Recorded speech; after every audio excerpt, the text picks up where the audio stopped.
Bien, vamos a ver ahora cuáles son los pasos básicos para exportar una base de datos Excel al software estadístico SPSS y hacer la preparación básica para el análisis. Para ello, teniendo ya abierto nuestro software SPSS, donde ustedes ya saben que existe una vista de datos y una vista de variables, vamos a pedirle, estando en cualquiera de ellas, que nos despliegue el archivo de datos que nos interesa y que está en formato Excel.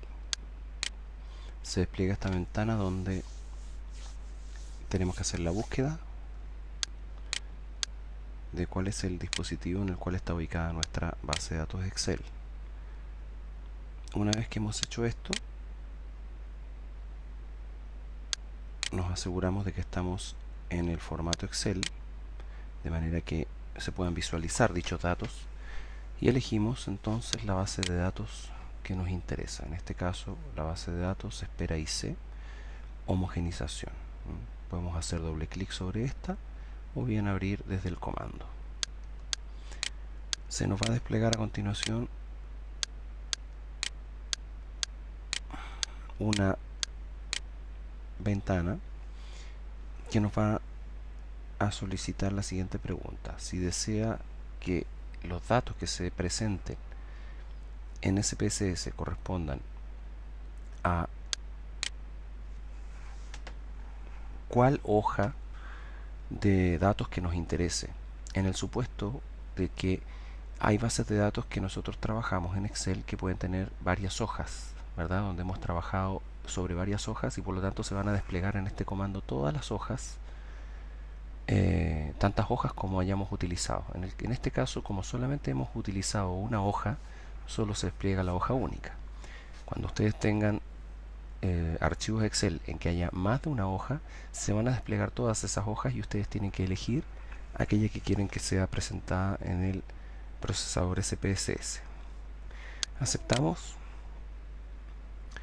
y ocurren dos fenómenos. Por un lado, se genera la vista de datos, en este caso de nuestra base. La vista de variables es exactamente su equivalente. Y un segundo archivo que corresponde a esta hoja que está acá, que es la hoja del editor, la hoja de resultados. En esta hoja, la utilidad que presta esta hoja es que básicamente se genera el comando de instrucción dada de manera resumida y a continuación los resultados. Como en este caso el único resultado es la carga de una base de datos, no hay nada más que apreciar en la base de resultados.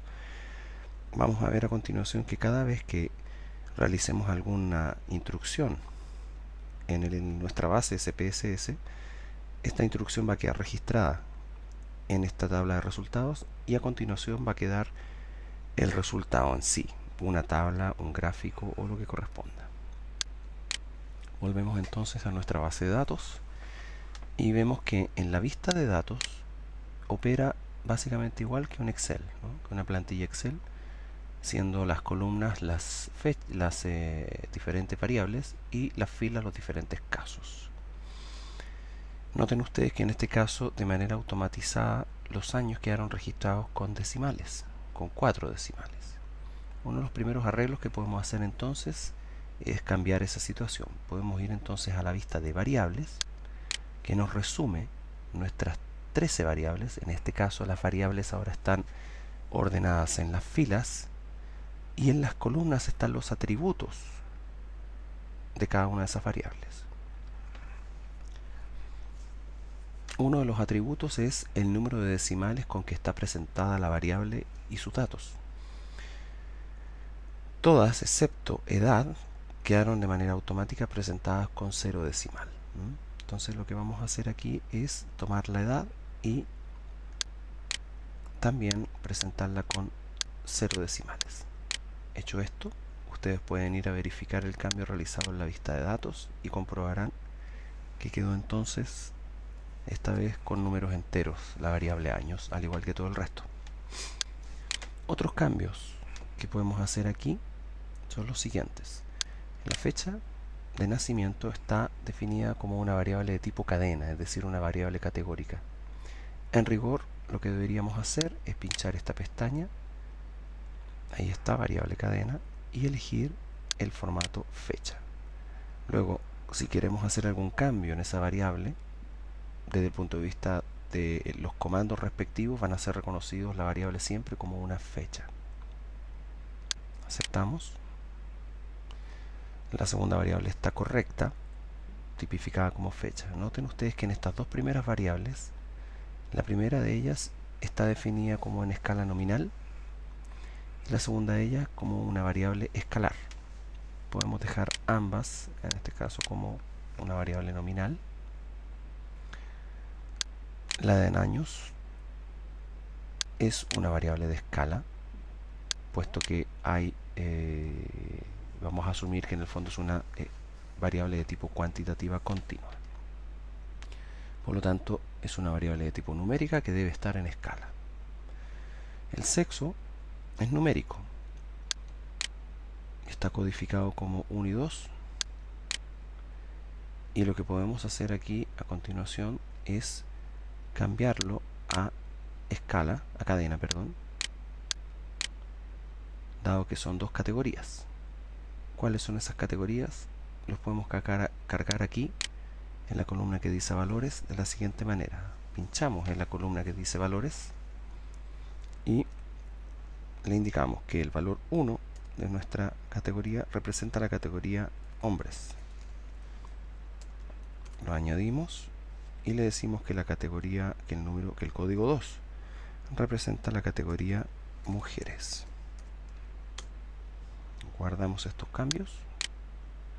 ¿Y qué tenemos? Tenemos que la variable sexo es una variable en cadena que tiene los valores 1 y 2 representados por hombres y mujeres respectivamente y que corresponde a una escala de tipo nominal. Todas las demás variables están con las características correctas. Los días de espera también son numéricos y también son escalares, por lo tanto no hay que hacer ningún otro cambio aquí importante. La región también debiera ser en cadena. Finalmente, lo que vamos a hacer es etiquetar aquellas variables que son de nuestro interés. En rigor, uno debería etiquetar o poner nombre a todas las variables de su base de datos, ¿no? Para efectos de resumir, de reducir la presentación y eventualmente es una elección del investigador, solamente nominaremos aquellas variables de nuestro interés. Comenzaremos por edad, sexo, especialidad, los días de espera, el establecimiento y la comuna. Hecho esto, lo que resta por hacer es grabar los cambios. Por lo tanto, vamos a guardar nuestra base. Esta vez va a quedar en formato de SPSS. Por lo tanto, formato SAP, como dice aquí. Vamos a guardar esta base como prueba 1. La base entonces así guardada mantiene todos los cambios que hemos realizado y por lo tanto ahora podemos abrir nuevamente nuestra base cada vez que queramos trabajar sobre ella sin tener necesidad de cargar nuevamente el Excel ni mucho menos hacer estos cambios que acabamos de realizar, puesto que los cambios ya están guardados en nuestra base.